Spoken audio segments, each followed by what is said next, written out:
Hi, my name is Bianca Pratt and I'm down here in the sunny Bahamas and I'm going to cook a Mediterranean meal that consists of local ingredients such as fish and vegetables. Let's get started. Where I love to get my fresh fish. They usually have a great selection of snapper, grouper, conch, lobster, everything, and it's good to get it fresh, so let's go get our fish.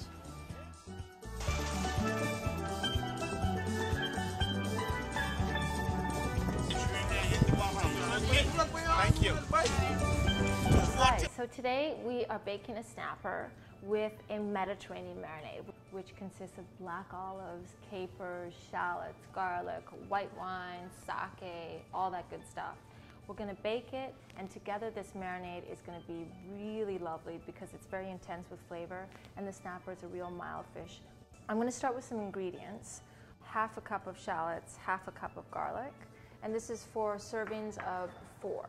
And then we're going to use about half a cup of capers, half a cup of black olives, and about a full cup of blended pine nuts. I'm going to season the fish with olive oil, some white wine, and some sake. We're going to get started with blending our pine nuts with our olive oil. This is for the marinade. So we'll just put the pine nuts in like so, till the olive oil reaches the top of the pine nuts. Now that we have our blended pine nuts, we're going to take about a half cup of black olives and we're going to just sort of lightly chop them. You can keep some of them whole and you can chop others. You don't have to be consistent on that. We are going to season the fish, and that's key because if you don't have a seasoned fish, you have a bland fish. So we're going to put salt all over, and be generous with the salt. It's okay. And of course pepper, because pepper is really good and I love it. We're going to take our ingredients and we're going to walk over to the stove, but before I do that, don't forget to preset your oven to 400.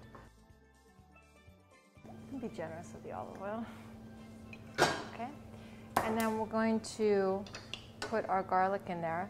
Now, I portioned it so that you can sort of use your intuition in regard to how much you want to use, depending on if you like a little more garlic or you like it spicier. So you don't have to use all the garlic that I've quoted you on. We're also going to mix that with the shallots, and we're going to sort of get that simmered down. We're going to use generous amounts of salt, because remember, marinades always have to be a little more intense than your base ingredient, which in this case is the snapper. You'll notice that the shallots and the garlic really soak up the olive oil quite quickly, and that's why we're also using sake and white wine. We'll start with a bit of sake and a little more white wine. When you taste it, it should taste very intense. That's what we're looking for. Let's just add in all our olives and all of our capers. And you're going to notice that it's very sort of watery at this moment. So at that point, we're going to add in all our pine nuts, which were blended. And that will add and make sort of a creamy texture. It almost seems like it's a cream base, but it's not. It's really the pine nuts. And you want to sort of sift your pan back and forth and stir at the same time, because you really want to get it mixed up, especially on a high heat. You never want to let it sit too long because you don't want anything to burn. Now we're going to add just a splash of lemon, just to kind of cut things. After we're stirring this for about 10 minutes, we'll turn off our heat and we're going to pour our marinade onto the snapper, just like that. And then we're going to smooth with our spoon the marinade right on top of the snapper. Once that's done, we're going to let it bake for about half an hour until the fish is nice and brown on the top, and all our marinade is also just a little bit toasty brown as well. It takes a little bit longer just because we want the marinade to cook with the fish and really grab those flavors, which is what we're looking for. Let's get started with the Tuscan salad. So we're making a Tuscan kale salad with a pecorino dressing. It is so delicious because it's almost like you're eating a Caesar salad, but it's not quite as creamy and rich. It goes wonderful with this Tuscan kale, which is very dark leafy green. Let's start with the dressing. In a dish, we're going to be generous with our olive oil because that's the base. And we're going to use a whisk. And we're going to put in a little pinch of garlic. I would say about 2 cloves worth.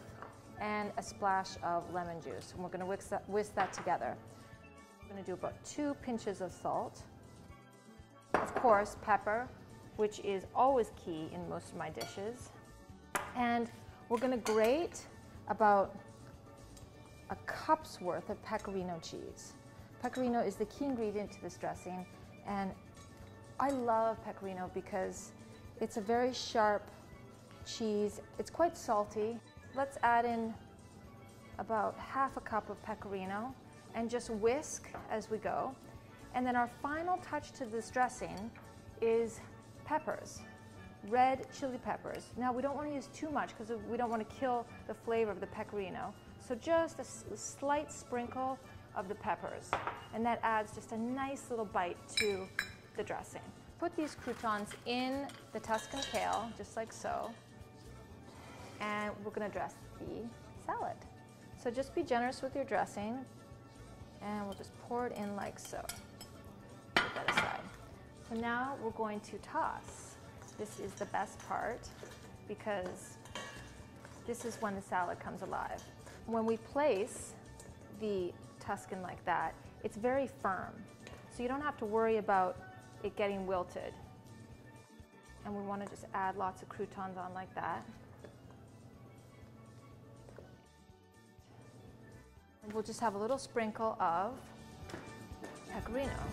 There we go. Now we're going to take the fish out of the oven. It looks like it's about time. So let's go check it out. Amazing, and it's golden, and it's gorgeous, and it's just the way we want it to look. Let's plate this snapper. We're just going to put it right on top, like so, and then we can get some of the garnish sort of in there. Just be generous with the marinade because it really adds a lot of flavor to the dish, especially if you're having it with rice. And then we're going to garnish it with a little bit of cilantro. Just like so. Let's eat. Here's our Mediterranean lunch. I paired it with a lovely glass of Chardonnay. I hope you enjoyed cooking it as much as I did.